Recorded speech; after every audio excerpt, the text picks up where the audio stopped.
શાસ્ત્રીજી મહારાજ જે આપતા વચન પોતે બોલી ગયેલા કે મારું કર્તવ્ય ચાલુ રહેશે, એ ખરેખર એમના વચનો આજે આપણને સિદ્ધ થતા દેખાય છે.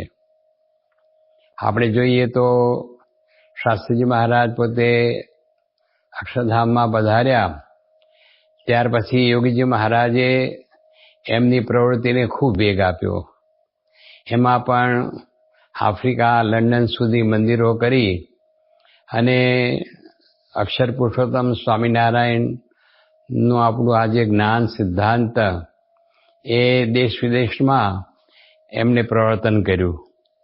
સાથે સાથે આપણે જોઈએ તો એમના જીવનની અંદર વિશેષ બાળ યુવા સત્સંગ પ્રવૃત્તિ ખૂબ જ એને માટે પુરુષાર્થ કર્યો છે.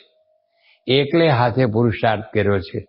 હજારો પત્રો લખ્યા છે અને આખા સત્સંગની અંદર બાળ મંડળો, યુવક મંડળો સારી રીતે એસ્ટાબ્લિશ થાય અને એની નિયમિત સત્સંગ સભાઓ થાય અને એમનામાં સત્સંગના સંસ્કાર અને અક્ષર પુરુષોત્તમ નિષ્ઠા એમના જીવનમાં દ્રઢ થાય. સાથે સાથે આપણા નિયમો એ દ્રઢ થાય અને એમના જીવન નિર્વ્યસની બને. આના અમે પોતે સાક્ષી પણ છીએ, કારણ કે યોગી બાપાએ જ્યારે અમે નાના હતા ત્યારથી જ આ રીતે બધા બહારનું ખાવું પીવું નહીં, હરવું ફરવું નહીં, નાટક સિનેમા જોવા નહીં, આ બધા નિયમો તો અમને બાળમંડળથી આપેલા.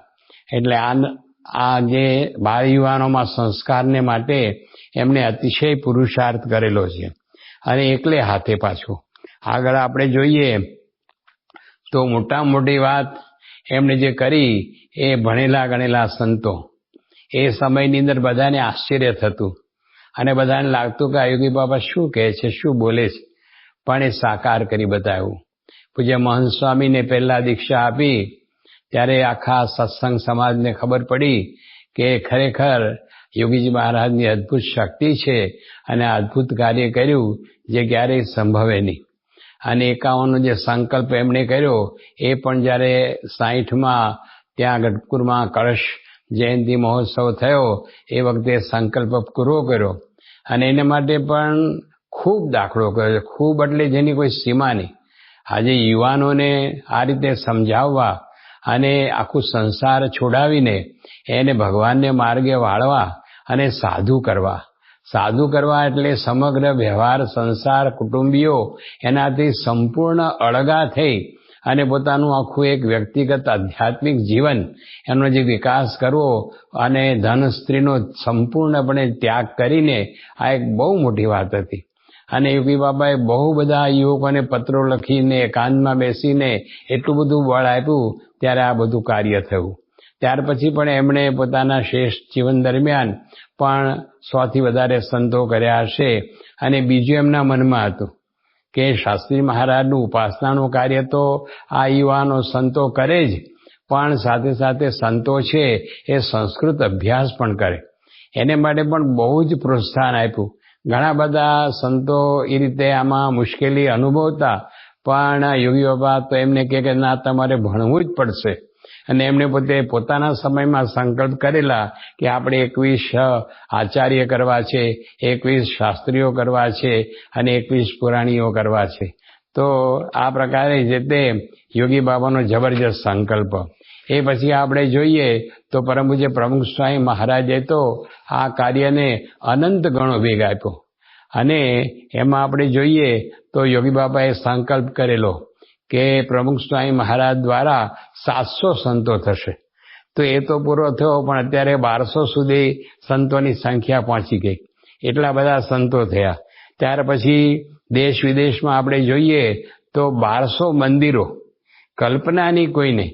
જ્યાં આગળ 100, 200, 250 આપણા મંદિરો હતા, ત્યાં આગળ 1200 મંદિરો વિદેશની અંદર પણ, અમેરિકા હોય, ઇંગ્લેન્ડ હોય, આફ્રિકા હોય, ઓસ્ટ્રેલિયા હોય, ફાર ઇસ્ટ અને મિડલ ઇસ્ટ, બધી જ જગ્યાએ આ રીતે મંદિરોનું જે અદ્ભુત ઉપાસનાનું કાર્ય, અક્ષર અને પુરુષોત્તમની ઉપાસનાના મંદિરો આ રીતે આખી દુનિયામાં થાય. ઘરે ઘરે મંદિરો થાય અને સૌની પૂજામાં પણ અક્ષર પુરુષોત્તમ ઉપાસનાની આખી એ પ્રવૃત્તિ. તો આ કાર્ય પણ એમને જબરજસ્ત પ્રમુખ સ્વામી મહારાજે કર્યું.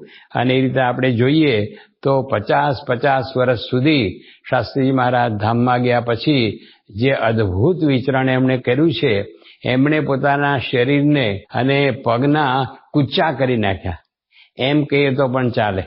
એટલી બધી હજારો પધરામણીઓ અને આવી રીતે દેશ પરદેશમાં વિચરણ, ખાસ કરીને ગામડાઓમાં વિચરણ, જ્યાં કોઈ સુવિધાઓ ન હોય. આપણે તડકો હોય, વરસાદ હોય, ઠંડી હોય, કોઈ સુવિધાની સામું જોવાનું નહીં. એકમાત્ર એમની નજર શાસ્ત્રીજી મહારાજ તરફ હતી કે શાસ્ત્રીજી મહારાજને મેં વચન આપ્યું છે તો મારે આ કાર્ય કરવું જ છે. અને એ પોતે રાત દિવસ મણતા. એ રીતે આપણને એમના જીવનમાં જોવા મળે કે જેમ જેમ વિચરણ વધે તો પોતે રાજી થાય. વિચરણની અંદર અમુક નક્કી થયું હોય કે આટલું કરવું, પણ જેમાં વધારો થાય તો પોતે રાજી થાય. પધરામણી હંમેશા વધે જ, 50 હોય તો 100 થઈ જાય તો એમાં રાજી થાય. આ એક એમની વિશેષતા હતી કે જેટલો પોતાના દેહને ભીડો પડે, જેટલો પોતાના શરીરને ભીડો પડે, પણ એમાં પોતે રાજી થાય અને પોતાના શરીરની લેશ પણ પરવાહ કરે નહીં. એવી આખી એમની પ્રકૃતિ એકમાત્ર શાસ્ત્રી મહારાજને રાજી કરવા માટે.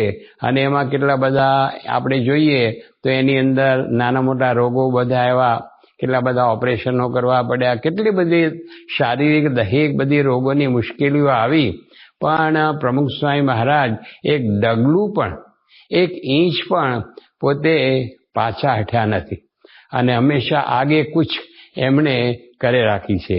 એ રીતે આપણે જોઈએ તો આ બધા જે પ્રયત્નો, લાખો પત્રો લખ્યા, આ બધું જે કાર્ય એમણે કર્યું, એનાથી BAPS સંસ્થાને એમણે વિશ્વની કક્ષાએ એમણે મૂકી દીધી. અને આખા વિશ્વના જે મોટા મોટા ધર્મના મોટા મોટા જે અધિપતિઓ હતા, એ લોકોને પણ ખ્યાલ આવ્યો કે આ સ્વામિનારાયણ સંપ્રદાય, BAPS સંપ્રદાય એ પણ એક અદ્ભુત સંપ્રદાય છે. અને આખા વિશ્વની અંદર સંસ્કાર સિંચનનું, વ્યસન મુક્ત કરવાનું, સદાચારી જીવન બનાવવાનું અને લોકોના જીવનમાં આધ્યાત્મિક જે આખી જ્ઞાનની વાત એની પ્રેરણા મળે એ પ્રકારનું કાર્ય પૂજ્ય પ્રમુખ સ્વામી મહારાજ કરી રહ્યા છે. એવો આ રીતે આખા વિશ્વમાં પડઘો પડ્યો. એ પછી આપણે જોઈએ તો આટલું બધું કાર્ય કર્યું, પણ એનો યશ એ માત્ર ને માત્ર શાસ્ત્રીજી મહારાજ અને યોગીજી મહારાજ, એમણે પોતે યશની કોઈ દિવસ આકાંક્ષા રાખી નથી અને યશને તો પોતે હંમેશા ઠેલી દેતા. એકમાત્ર શાસ્ત્રી મહારાજ અને યોગી મહારાજનો પ્રતાપ અને એમના આશીર્વાદ અને એમની કૃપાથી આ બધું કાર્ય થાય છે, એમ પોતે હંમેશા એ રીતે કહેતા રહેતા. અને બીજું સાથે સાથે આપણે જોઈએ તો કરતાપણાનો લેશ ભાવ નહીં, લેશ પણ એ પોતે એમ કે આપણે આ કાર્ય કર્યું અને આપણે આ થયું એવું પોતાના માટે કાંઈ જરા પણ ક્યારેય પોતે ઉચ્ચાર્યું નથી. અને એમના મુખારવિંદ ઉપર પણ લેશ એવો ભાવ નહીં. અને જ્યારે બીજા બધા એમને પ્રતિષ્ઠા આપે, સન્માન આપે કે તમે આ કાર્ય કર્યું, તો પોતે ઝાંખા પડી જાય. એવી આખી એમની પ્રકૃતિ હતી કે આ બધું તો મારા ગુરુનું જ છે, મેં કાંઈ કર્યું નથી. એ રીતે આપણે જોઈએ તો એમનું એક મુખ્ય સૂત્ર હતું કે દાસના દાસ થઈ રહે જે સત્સંગમાં, ભક્તિ તેની ભલી માનીશ, રાચીશ તેના રંગમાં. તો સ્વામી કે આપણે દાસ થવું, સેવક થવું, સહન કરવું, અને પોતે આંતરિક રીતે ખૂબ સહન કર્યું છે. બાહ્ય રીતે પણ સહન કર્યું છે અને આંતરિક રીતે પણ એમણે પોતે ખૂબ બધું સહન કર્યું છે. અને આવો લાખો મનુષ્યોનો સત્સંગ સમુદાય, હજારો સંતો અને આ બધું કાર્ય પણ બધાના મન સાચવ્યા છે, બધાને રાજી કર્યા છે અને બધાને એ રીતે સુખ આપી અને બ્રહ્માનંદ કરાવીને એમણે આ પોતાનું જે આધ્યાત્મિક કાર્ય એ પોતે કરેલું છે. સાથે સાથે આપણે જોઈએ તો અક્ષરધામ, એમણે પોતે ગાંધીનગર અને દિલ્હીમાં અદ્ભુત અક્ષરધામ કર્યા અને છેવટે અમેરિકામાં પણ એવું અદ્ભુત અક્ષરધામ થાય એવા બધા જ આશીર્વાદ એમણે આપ્યા. એમના નકશાઓ બધા એમણે જોયા અક્ષરધામમાં શું શું મૂકવું, શું શું કરવું, એ બધી ચર્ચાઓ એમણે કરી અને ખૂબ આશીર્વાદ આપેલા.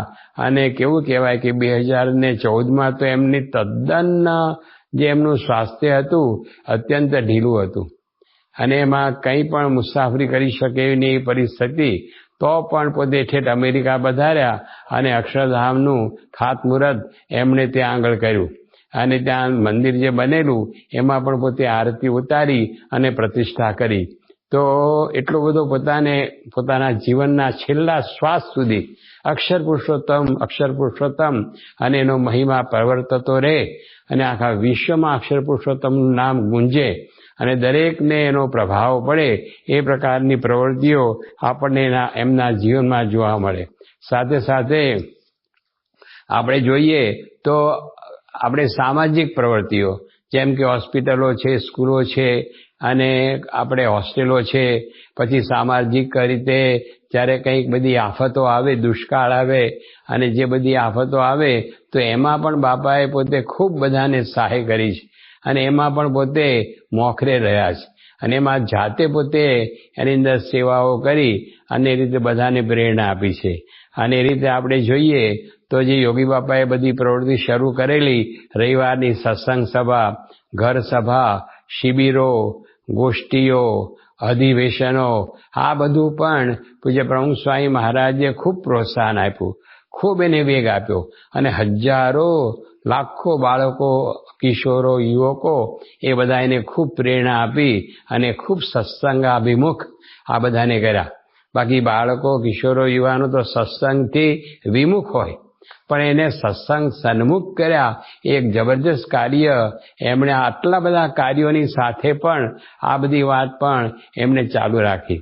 સાથે સાથે આપણે જોઈએ તો આ પ્રકારે જે તે એમના જીવનની અંદર સંતો અને સંસ્કૃત પણ ખૂબ ભણાવવાની પ્રેરણા આપી અને જે આપણો સિદ્ધાંત અક્ષર પુરુષોત્તમનો એ શાસ્ત્રીય બને એટલા માટે જે પ્રસ્થાનત્રયી એના ઉપરના જે ભાષ્યો આપણી જે સિદ્ધાંતની વાત છે એ અનુસાર તો પૂજ્ય ભદ્રેશ સ્વામીને પ્રેરણા આપી અને આશીર્વાદ આપી અને એમની કૃપાથી ભદ્રેશ સ્વામીએ પણ પ્રસ્થાનત્રયી એના ઉપર જે તે ભગવદ્ ગીતા, ઉપનિષદો અને બ્રહ્મસૂત્રો ઉપર અક્ષર પુરુષોત્તમ દર્શન એ જે તે એમણે એ લખ્યા અને તૈયાર કર્યા અને સમાજમાં એની ખૂબ પ્રતિષ્ઠા થઈ વિદ્વાનોની અંદર.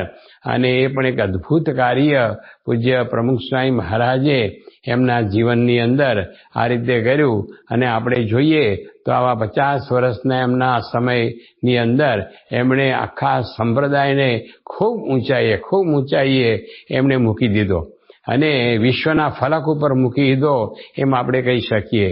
અને કોઈ સંપ્રદાયનું કે કોઈ પણ એમ કે ધાર્મિક આધ્યાત્મિક જે વાત છે એનું કોઈ પણ એક જે તે વિભાગ એ બાકી રાખ્યો નહીં.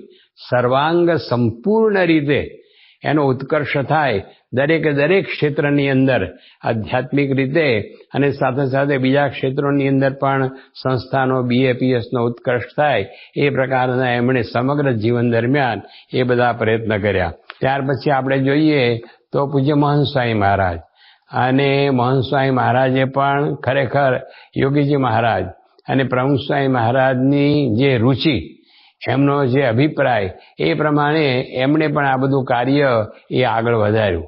આમ તો જોવા જઈએ તો યોગી બાબાએ દીક્ષા આપી ત્યારથી જ પૂજ્ય મહંત સ્વામી મહારાજ એ પોતે વિચરણ કરતા અને બધા પધરામણીઓ કરતા અને હરિભક્તોને પત્રો પણ લખતા અને હરિભક્તોને આધ્યાત્મિક માર્ગદર્શન પણ કલાકો સુધી બેસી અને આપતા. ખાસ કરીને આપણે જોઈએ તો શિબિરો હોય મોટી એની અંદર બાળકો, કિશોરો, યુવાનો એમને ખૂબ સારી રીતે આધ્યાત્મિક જે સૂક્ષ્મ જે જ્ઞાન છે એ બધાને સારી રીતે એમણે પીરસ્યું છે અને આધ્યાત્મિક જે બધા સુંદર અર્થો એ પણ બધા એમને બહુ સુંદર રીતે કરી અને બાળકો, કિશોરો, યુવાનો, હરિભક્તો બધાને ખૂબ જે તે સત્સંગની અંદર આધ્યાત્મિક પ્રેરણા, આધ્યાત્મિક ચેતના એમણે અદ્ભુત પ્રગટાવી છે. અને એ રીતે આપણે જોઈએ તો તો એમણે પણ અક્ષરધામ, ગાંધીનગર, દિલ્હીના કાર્યોમાં પણ ખૂબ સહયોગ આપ્યો છે. અને સાથે સાથે આપણે જોઈએ તો એમના જીવનની અંદર દરેકને રાજી કરવા, નાના મોટા બધાયને રાજી કરવા, બાળકો, કિશોરો, યુવાનો એ બધાયને રાજી કરવા અને બધાને મળવું, હળવું, બોલાવવા, ચલાવવા, એની સાથે અંગત બેસવું, એને પ્રેમ આપવો, એ બધાનું એ પ્રકારનું પણ જે કાર્ય છે એ પણ એમણે ખૂબ સારી રીતે સંપ્રદાયની અંદર અત્યારે પોતે કરી રહ્યા છે. અને સાથે સાથે આપણે જોઈએ તો ખરેખર અદ્ભુત કાર્ય એમણે જે કર્યું એ કેટલાક જે નૂતન જે આવિષ્કાર સંપ્રદાયની અંદર એમણે મૂક્યા, આપણને આપ્યા, એ ખાસ તો સત્સંગ દીક્ષા ગ્રંથ, કે જેની અંદર આપણા બધા નીતિ નિયમો અને આજ્ઞા અને ઉપાસનાની સચોટ વાત, જેથી કરીને કોઈ પણ મુમુક્ષુ હોય એને BAPS સંસ્થા શું છે અને શાસ્ત્રીજી મહારાજના શું સિદ્ધાંતો અને નિયમો છે અને એ મહારાજના સિદ્ધાંતો છે એનો સારી રીતે, સાચી રીતે ખ્યાલ આવે તો એમણે સત્સંગ દીક્ષા ગ્રંથ આપણને આપ્યો. સાથે સાથે અદ્ભુત આરતી, એક જ આરતીની અંદર આપણને આખા સંપ્રદાયનો સિદ્ધાંત, તત્વજ્ઞાન એ પ્રાપ્ત થઈ જાય. સાથે સાથે એમણે સહજાનંદ નામાવલી એ પણ આપણને અદ્ભુત આપી. અને મહાપૂજા, નૂતન મહાપૂજા એ પણ બહુ અદ્ભુત આપણા સંપ્રદાયના સિદ્ધાંત પ્રમાણે, અક્ષર પુરુષોત્તમ દર્શન પ્રમાણે એમણે બધું જે તે આપણને આપ્યું. એ ખરેખર સંપ્રદાયની બહુ મોટી સેવા છે અને અનાદિકાળ સુધી આ સેવા ચાલુ રહેશે. તો આવી રીતે આપણે જોઈએ તો શાસ્ત્રી મહારાજ એ બોલ્યા કે મારું કાર્ય ચાલુ રહેશે. તો યોગીજી મહારાજ, પ્રમુખ સ્વામી મહારાજ અને મહંત સ્વામી મહારાજે આ બધા કાર્યને કેટલો બધો વેગ આપ્યો છે કે આજે આ કાર્ય આખા વિશ્વના ફલક ઉપર જાહેર થઈ ગયું અને લાખો મનુષ્યો, લાખો યુવાનો, બાળકો એ બધા એનો લાભ લે છે. અને મંદિરો પણ લાખો થઈ ગયા, હજારો થઈ ગયા. અને એ રીતે બધું કાર્ય જે થયું છે તો એની અંદર આપણે જોઈએ કે શાસ્ત્રી મહારાજના વચનો એ ખરેખર અદ્ભુત રીતે અત્યારે સાકાર થઈ રહ્યા છે. અને એના જે તે આપણે પ્રત્યક્ષ સાક્ષી છીએ અને આપણે સૌ એનો લાભ લઈ રહ્યા છીએ. અને આપણને ખાતરી થાય કે આ વચનો એ ભવિષ્યની અંદર પણ હજુ ઉત્તરોત્તર ખૂબ એ વૃદ્ધિને પામશે સંપ્રદાય દ્વારા. એ આપણને ખાસ એની પ્રતીતિ થાય અને એનો આપણને આનંદ થાય. તો આ પ્રસંગે આ મહાપુરુષોના ચરણોમાં આપણે કોટી કોટી વંદના કરીએ છીએ. જય સ્વામિનારાયણ.